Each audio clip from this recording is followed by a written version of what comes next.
The case of Bokrashna Hatcheries vs. Nando's International Limited, 2007, is a significant trademark infringement and passing off case decided by the Bombay High Court. Below is a concise summary of the case based on available information.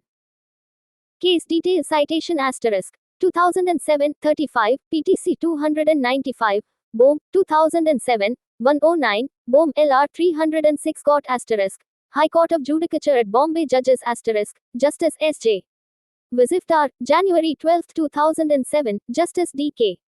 Deshmukh, June 4, 2007, Parties Plaintiff Bokrashna Hatcheries, operating as Nando's, a Bangalore-based company selling processed and frozen meat products under the registered trademark Nando's, stylized with a cockerel in a hat-shaped outline, since 1989, registered under Class 29, processed and frozen meat products.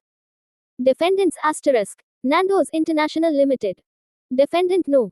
1, an Irish company operating an international restaurant chain serving Afro-Portuguese cuisine, and Nando's Indage Restaurants Private Limited. Defendant No. 2, its Indian franchisee, using the trademark Nando's.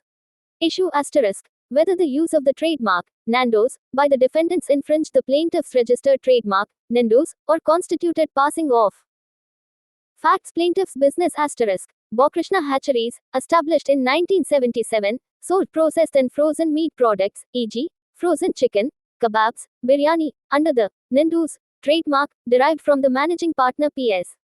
Nandakumar's nickname, Nandu. The plaintiff had no restaurant business but expressed plans to enter the restaurant sector. Defendant's business Nando's, an international restaurant chain known for its peri-peri chicken, opened its first Indian outlet in Mumbai in December 2005. It used the Nando's trademark, emphasizing its Afro-Portuguese heritage, and applied for trademark registration in India under Class 29, goods, and Class 42, restaurant services, which the plaintiff opposed.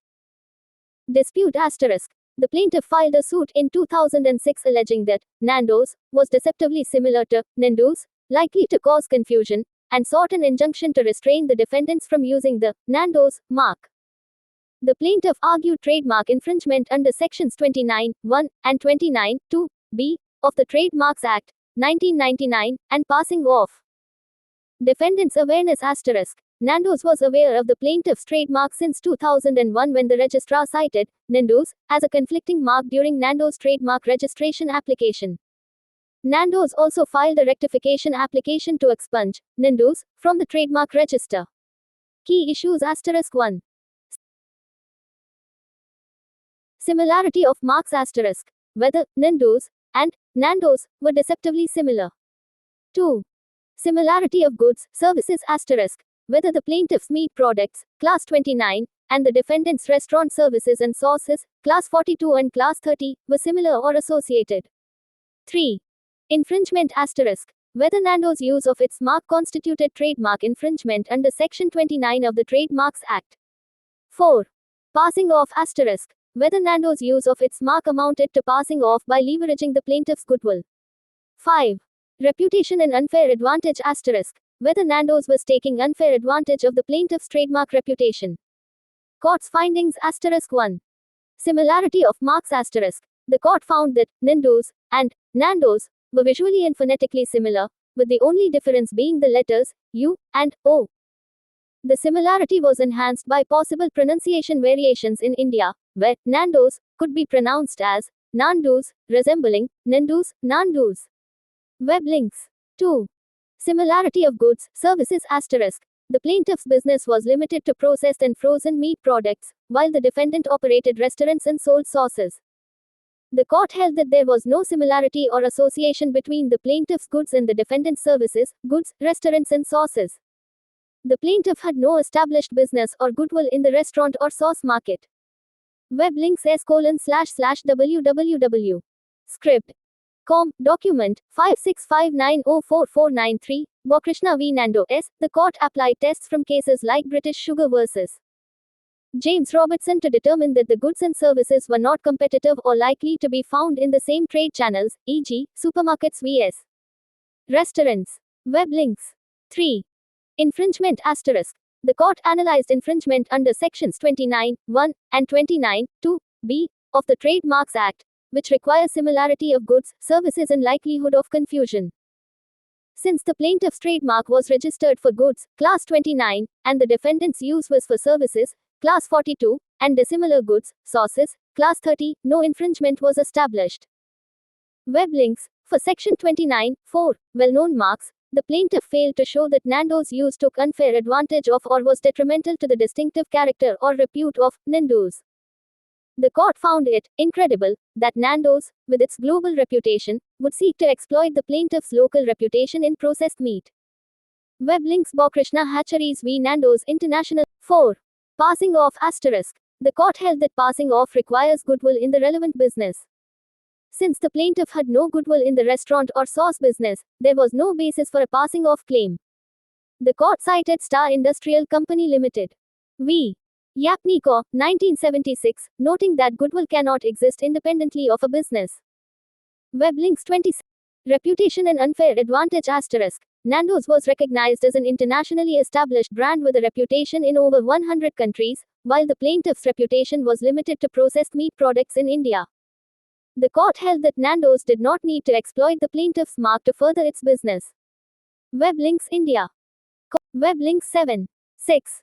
Transborder 6. Transport 6. 6. Web. Business report. Nando's trademark can stay, says HC11011267. The plaintiff's claim of plans to enter the restaurant business was deemed speculative and insufficient to establish goodwill or reputation in that sector. Web links. 7. 6. Transborder reputation asterisk. The 6. Transborder reputation asterisk. The court noted that Nando's had a direct reputation in India since at least December 2005, when it opened its Mumbai outlet, and possibly earlier through transborder reputation. The plaintiff's claim of prior use since 1977 was limited to meat products, not restaurants. Web links. Decision. The Bombay High Court dismissed the plaintiff's motion for an interim injunction on June 4, 2007, refusing to restrain Nando's from using its trademark. The court found that the plaintiff failed to establish a prima facie case for trademark infringement or passing off. Web links. Krishna Hatcheries v. Nando's International Limited 200735 PTC 295 BOM, interim injunction. The court found that the plaintiff failed to establish a prima facie case for trademark infringement or passing off.